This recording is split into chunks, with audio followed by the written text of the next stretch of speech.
Pemirsa, di penghujung tahun 2022 ini, ancaman PHK akibat tekanan ekonomi global terus mengemuka. Tidak hanya terjadi pada perusahaan rintisan atau startup, tapi juga terjadi di industri tekstil dan juga produk tekstil. Dan ancaman PHK ini berpotensi bisa terjadi kapan saja ketika resesi di tahun depan tidak bisa segera diatasi. Pemerintah berkali-kali mengatakan bahwa fundamental perekonomian negeri ini masih sangat bagus. Secara data, fundamental ekonomi Indonesia memang masih bagus. Pertumbuhan ekonomi diperkirakan masih di atas 5%. Kenaikan inflasi juga masih relatif bisa dikendalikan. Namun akibat tekanan ekonomi global, banyak perusahaan sudah mulai melakukan efisiensi dengan cara pemutusan hubungan kerja. Hal ini terjadi karena banyak industri yang lesu akibat kurangnya pesanan dari negara mitra dagang. Pemutusan hubungan kerja ini telah banyak menimpa perusahaan rintisan dan manufaktur. Pelemahan kinerja juga bisa terjadi di sektor lain, karena itulah para pekerja perlu waspada jika amit-amit menyusul kena PHK. Sebagai langkah antisipasi, pekerja bisa mulai menyisihkan pendapatan dan mengendalikan belanja agar punya dana penyelamat jika kena PHK.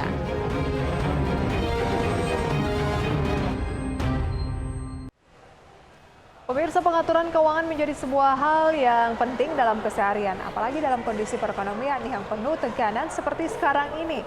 Dengan pengelolaan keuangan yang benar, kita bisa mempunyai backup plan ketika terjadi hal-hal yang tentunya kita tidak inginkan. Nah, dengan perencanaan keuangan yang bagus, kita juga bisa mendapatkan target finansial yang tentunya sesuai dengan harapan.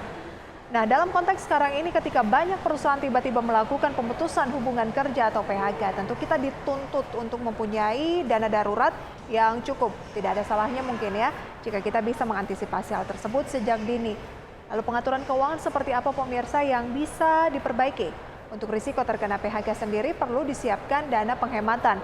Setidaknya sebesar 3 kali gaji bulanan. Misalnya Anda punya gaji bulanan 3 juta, maka dana darurat yang paling tidak harus Anda miliki adalah 3 kali dana ataupun gaji tersebut atau sekitar 9 juta ya. Jadi 3 jutanya ini dikali 3. Nah, untuk mengumpulkan dana tersebut Anda bisa mulai mengendalikan belanja makanan. Anda perlu menghemat dana untuk belanja makanan dengan cara mungkin dimulai pemirsa dengan memasak sendiri di rumah ya. Atau menghindari makanan di luar yang memakan dana cukup signifikan. Belum dengan teksnya pemirsa ya, ini kan membuat harganya akan lebih signifikan dibanding kalau kita masak sendiri di rumah dengan kebutuhan yang kita miliki. Otomatis harusnya bisa lebih hemat. Nah, selain itu juga mungkin Anda bisa mengurangi aktivitas yang ngopi-ngopi cantik di tempat yang mahal, di pending dulu. Jika tetap ingin ngopi, mungkin bisa pilihlah tempat yang lebih terjangkau. Kemudian hobi belanja dan juga nongkrong pemirsa ini perlu untuk dikurangi dulu ya. Meski setelah pandemi sudah mulai banyak pelonggaran, alangkah baiknya tetap menunda belanja hobi sampai memiliki dana penghematan yang cukup. Begitu juga kebiasaan untuk misalnya nongkrong bersama dengan teman-teman, mungkin bisa dikurangi terlebih dahulu agar pengeluaran biaya tidak terduga ini bisa diminimalisir. Ya mungkin nongkrong tapi minum teh saja atau makan-makan snack ya. Tidak perlu harus di kafe-kafe yang mahal, mengikuti kondisi yang mungkin saat ini memang sedang tidak bersahabat pemirsa. Dan tidak cukup sampai di situ. Saat ini kan banyak sekali fasilitas cicilan 0% dalam jangka waktu panjang. Aktivitas tersebut juga perlu dikendalikan karena cicilan dalam jangka waktu panjang pemirsa bisa saja berdampak pada bertambahnya pengeluaran setiap bulannya ataupun beban. Seandainya ingin membeli barang, lakukan secara tunai agar tidak ada tanggungan di masa yang akan datang yang penuh dengan ketidakpastian. Dalam proses pengendalian keuangan ini memang perlu menjaga pengeluaran dari sisi gaya hidup pemirsa. Karena ya perlu dibedakan ya antara kebutuhan dan mana yang sebenarnya ini masih menjadi keinginan. Hal yang sangat basic membedakan kebutuhan dan juga keinginan. Apakah ingin kita beli atau ingin kita konsumsi ini benar-benar kita butuhkan ataukah hanya hasrat sesaat saja. Mulai pertimbangkan juga pemirsa dari segi kemanfaatan barang sebelum memutuskan untuk membeli. Memang mungkin kita butuh, tapi apakah manfaatnya bisa long lasting ataukah hanya jangka pendek saja, worth it atau tidak untuk kita lakukan pembelian, atau ada pilihan atau opsi lain yang mungkin akan lebih menguntungkan kita. Harapannya kita bisa melakukan filter pemirsa ya sebelum memutuskan untuk mengeluarkan dana. Jika segala bentuk pengeluaran bisa kita kendalikan, saatnya untuk mempersiapkan tabungan darurat. Tabungan ini pemirsa penting ya, sebagai bentuk antisipasi jika perusahaan tempat kita bekerja tidak diminta-minta pemirsa ya, ekonominya lesu. Perlu mempersiapkan diri untuk membekali keuangan rumah tangga dengan tabungan dana darurat. Ya, dana tabungan darurat yang memadai idealnya paling tidak adalah sebesar 3-6 bulan pengeluaran. Yang juga penting pemirsa adalah hindari investasi yang berisiko tinggi. Jika ingin berinvestasi, maka gunakan dana dingin dan bekali diri dengan literasi yang cukup. Berbagai antisipasi ini bisa kita lakukan ketika masih bekerja. Lalu apa yang harus dilakukan jika kita menjadi salah satu korban PHK? Simak ulasannya pemirsa dalam tayangan berikut ini. Bayang-bayang pemutusan hubungan kerja masih menyelimuti para pekerja di Indonesia. Kemarin sempat ramai keputusan perusahaan rintisan yang banyak melakukan efisiensi dengan cara PHK. Sebelumnya industri padat karya juga mulai merumahkan karyawannya dan mengurangi jam produksi. Hal ini terjadi akibat terganggunya produksi akibat tekanan ekonomi global dan gelombang PHK tidak menutup kemungkinan bisa merembet ke sektor lain. Dalam situasi seperti ini tentunya para pekerja harus selalu bersiap. Jika misalnya Anda termasuk dalam kelompok yang terkena PHK, biasanya perusahaan akan memberikan uang pesangon dan uang pesangon itulah yang bisa digunakan untuk bertahan hingga mendapat penghasilan baru. Uang pesangon yang diberikan perusahaan pun beragam, tergantung posisi dan berapa lama karyawan bekerja. Karena sifatnya sebagai dana untuk meneruskan hidup setelah PHK, pengalokasian uang pesangon harus dikelola sedemikian rupa. Lalu bagaimana mengelola uang pesangon akibat PHK? Saksikan penjelasannya berikut ini.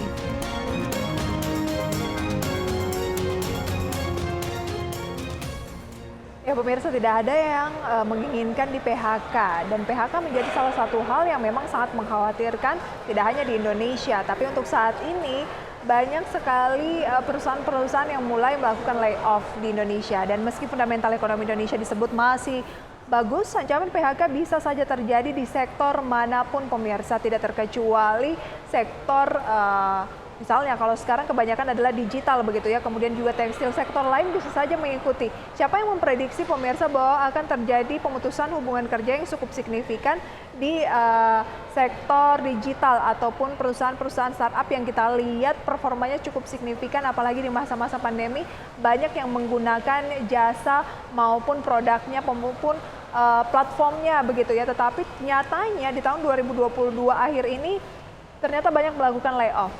Tadi kita sudah berbicara tentang bagaimana mengantisipasi ancaman PHK. Lalu bagaimana jika memang terlanjur atau salah satu dari pemirsa ini sudah menjadi korban PHK. Bagi pekerja yang mungkin sudah mendapatkan pemutusan hubungan kerja dari kantor, pemirsa banyak hal-hal yang mungkin bisa dilakukan untuk mengantisipasi hal tersebut. Dalam proses pengendalian keuangan ini pemirsa perlu menjaga pengeluaran gaya hidup ketika memang sudah mengalami pemutusan hubungan kerja ya. Perlu dibedakan antara kebutuhan, kemudian juga keinginan tadi pemirsa, dan juga harus mungkin lebih berhemat dibandingkan dengan yang masih bekerja di perusahaan dan memang harus memperketat pemirsa finansial, dan mungkin Anda juga bisa melakukan berbagai upaya yaitu menambah soft skill ataupun pemirsa ya, bidang yang sebelumnya mungkin Anda belum terlalu dalami, ini bisa Anda gali potensinya untuk menghasilkan tambahan pemasukan yang baru. Ya, dan pemirsa, kita menjadi korban PHK ini tidak ada yang menginginkan, dan bagi pekerja yang di PHK biasanya akan mendapatkan uang pesangon, dan uang pesangon inilah yang perlu dimaksimalkan untuk bisa mendapatkan pekerjaan baru. Lalu bagaimana caranya mengatur uang pesangon yang didapatkan ini? Sebelum menggunakan uang pesangon, alangkah lebih baiknya pemirsa kita tuh menyusun ulang anggaran rumah tangga. Hal ini perlu dilakukan agar daya yang tersedia bisa digunakan untuk bertahan dalam beberapa bulan ke depan atau paling tidak sekitar 6 bulan atau lebih. Karena pekerjaan berikutnya untuk bisa kita dapatkan ini belum tentu kita akan bisa memperolehnya dalam waktu yang singkat. Jadi sebaiknya luangkan dana untuk bisa mengantisipasi kondisi yang cukup lama, misalnya kasih waktu sekitar 5-6 bulan ya. Selain itu lakukan rekap ulang berbagai bentuk utang yang ada. Karena hal ini penting untuk dilakukan pemetaan alokasi dana bisa lebih teratur lagi. Jika sudah melakukan hal yang prioritas dulu, baru kita utamakan juga untuk memenuhi kebutuhan sehari-hari. Untuk memenuhi kebutuhan wajib ini juga harus diutamakan, misalnya untuk kebutuhan rutin ya, seperti makanan, kemudian listrik, dan juga kebutuhan utama lainnya. Dan mungkin kesampingkan atau hilangkan terlebih dahulu atau kurangi kebutuhan yang tidak terlalu penting. Jadi kita harus bisa membedakan mana kebutuhan rutin yang kita butuhkan, mana kebutuhan yang sebenarnya tidak terlalu penting. Lalu alokasikanlah pemirsa dana tersebut untuk memenuhi beberapa bulan ke depan, memenuhi kebutuhan yang ada, karena pendapatan rutin yang biasa kita peroleh dari gaji sebagai seorang karyawan ini tidak kita dapatkan lagi karena mengalami PHK. Jadi pola pengaturan keuangan ini pemirsa benar-benar harus lebih ketat, dan kita berikan dana darurat untuk memenuhi kebutuhan kalau tidak ada pendapatan tambahan kurang lebih 6-8 bulan ke depan. Jika kebutuhan pokok sudah kita amankan, mulai alokasikan untuk mengurangi beban utang jika memang Anda masih mempunyai utang dalam bentuk cicilan kartu kredit mungkin atau yang lainnya. Dan jika kita mempunyai utang setelah PHK, lebih baik lunasi terlebih dahulu sebab utang akan menjadi beban apalagi ketika tidak memiliki penghasilan. Dan pemirsa, kurangi beban cicilan semampunya. Namun pelunasan utang ini tentu saja dengan memperhatikan juga besaran pesangon yang kita miliki ya. Berikutnya pemirsa adalah mulai berpikir untuk mendapatkan pekerjaan baru. Jadi memang untuk mendapatkan pekerjaan baru saat ini mungkin sulit untuk diukur ya. Anda bisa gunakan uang pesangon terlebih dahulu sebagai modal usaha bagi Anda yang mungkin tidak punya banyak hutang ataupun tanggungan yang cukup berat. Nah, uang pesangon tadi bisa Anda gunakan sebagian untuk membuat usaha baru di tengah Anda juga masih berupaya untuk mendapatkan pekerjaan yang baru ya. Setidaknya dengan menggunakan untuk modal usaha bisa jadi keran pemasukan sementara untuk tahap awal. Jadi dalam masa penantian Anda ini misalnya 6-8 bulan ada pemasukan baru meskipun tidak sebesar yang sebelumnya. Namun jika Anda bukanlah tipikal seorang yang tidak punya mental wirausahawan, bisa juga menggunakan uang pesangon tadi untuk lebih ke investasi. Namun sebelum berinvestasi juga tetap siapkan alokasi untuk biaya hidup sehari-hari ya. Jangan semuanya ditaruh di tempat investasi. Nanti untuk kebutuhan sehari-harinya juga sulit dan ngutang kan sama saja. Jika sudah terpenuhi sampai minimal 3 bulan ke depan bisa digunakan untuk investasi sesuai dengan kebutuhan. Karena itulah membekali dan juga memberi diri sendiri literasi keuangan yang cukup ini menjadi pilihan yang memang sangat penting. Jangan sampai investasi pemirsa yang kita harapkan ini menguntungkan, bisa menjadi bumper di masa yang akan mendatang, menghasilkan cuan, justru rugi begitu ya. Nah, kira-kira bagaimana caranya agar kita berinvestasi secara maksimal? Kita simak dalam tayangannya berikut ini. Di balik ancaman PHK tentu saja ada sejumlah peluang yang bisa kita dapatkan ke depan. Namun untuk bisa mendapatkan peluang tersebut perlu membekali diri dengan literasi keuangan yang benar. Hal ini penting agar gaji yang kita terima setiap bulan tidak menguap begitu saja. Salah satu yang bisa kita lakukan adalah mengatur keuangan sesuai dengan kebutuhan, bukan keinginan.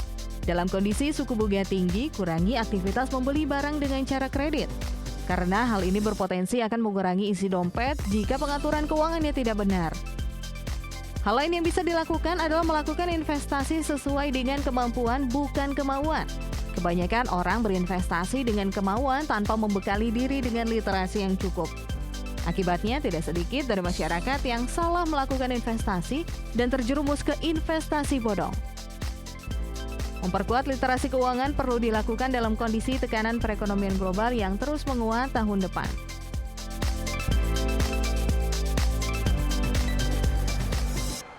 Itu dia pemirsa beberapa strategi untuk menghadapi pemutusan hubungan kerja. Memang tidak ada yang menginginkan pemutusan hubungan kerja, tetapi tidak ada salahnya pemirsa untuk melakukan antisipasi karena kita tidak tahu hal-hal yang akan terjadi di masa mendatang. Mungkin kita tidak di PHK, tapi bisa saja insentif kita dikurangi yang membuat kebutuhan kita juga menjadi beban tersendiri. Dan semoga ini bisa menjadi referensi untuk Anda. Dan kami akan kembali dengan informasi lainnya usai jeda pariwara berikut.